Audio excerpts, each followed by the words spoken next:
नमस्कार मित्रांनो, संजय गांधी निराधार आणि श्रावणबाळ निराधार योजनेच्या लाभार्थ्यांसाठी दोन मोठ्या खुशखबर आल्या आहेत। काल राज्य शासनाने या संजय गांधी निराधार आणि श्रावणबाळ निराधार योजनेसंदर्भात दोन महत्त्वाचे जी.आर. काढले आहेत। तसेच या दोन्ही निर्णयांना तात्काळ मंजुरी दिली आहे। तेव्हा कोणकोणत्या दोन मोठ्या खुशखबर आल्या हे संपूर्ण माहिती जाणून घेणार आहोत। व्हिडिओ शेवटपर्यंत पहा आणि चॅनल सबस्क्राइब केला नसेल तर चॅनल अवश्य सबस्क्राइब करा। चला व्हिडिओ सुरू तर पहा मित्रांनो, संजय गांधी निराधार अनुदान योजना व वृद्ध भूमिहीन शेतमजुरांना अर्थसहाय्य, वेतन व वेतनातरण इतर खर्चासाठी म्हणजेच निराधार पेन्शन देण्यासाठी माहे डिसेंबर 2024 ते जानेवारी 2025 याकरिता अनुदानाचे वाटप करण्यासाठी दिनांक 3 जानेवारी 2025 रोजी महाराष्ट्र शासनाच्या सामाजिक न्याय व विशेष सहाय्य विभागाने निर्गमित केलेला हा शासन जी.आर. आहे। तर खाली या ठिकाणी शासन निर्णय काय घेण्यात आला आहे ते पहा। सन 2024-25 या आर्थिक वर्षाकरिता संजय गांधी निराधार अनुदान योजना जिल्हा स्थापनेसाठी रुपये 129,19,52,000 आणि वृद्ध भूमिहीन शेतमजुरांना अर्थसहाय्य या योजनेवरील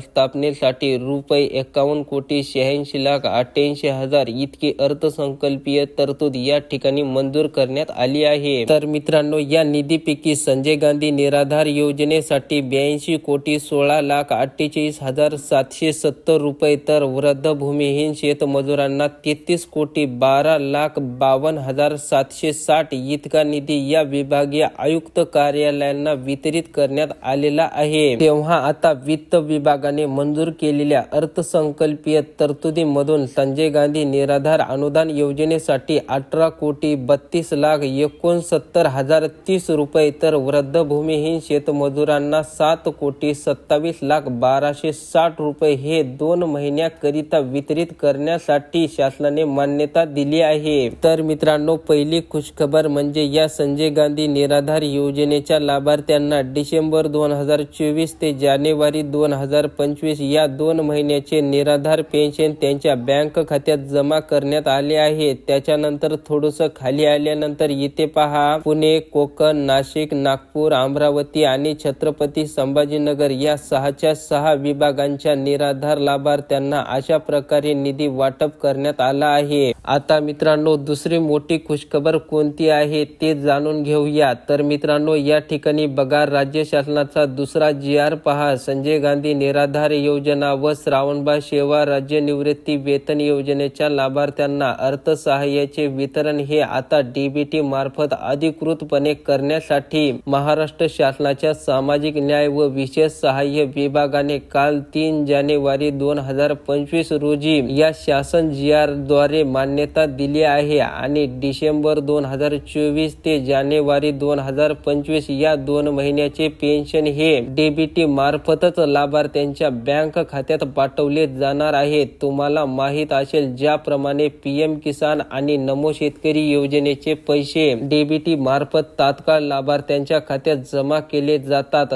त्याचप्रमाणे आता या संजय गांधी निराधार व श्रावणबाळ योजनेच्या लाभार्थ्यांच्या खात्यात डीबीटी मार्फतच दरमहा पेन्शन तात्काळ जमा होणार आहे। तेव्हा मित्रांनो, या दोन्ही योजनेसंदर्भात लाभार्थ्यांसाठी ही मोठी खुशखबर आहे। मित्रांनो, या योजनेसंदर्भात तुमचे इतर काही प्रश्न असतील तर कमेंट बॉक्स मध्ये नक्की विचारा। व्हिडिओला लाईक करा आणि असेच महत्त्वपूर्ण अपडेट वेळोवेळी जाणून घेत राहण्यासाठी चॅनलला अवश्य सबस्क्राइब करा। धन्यवाद।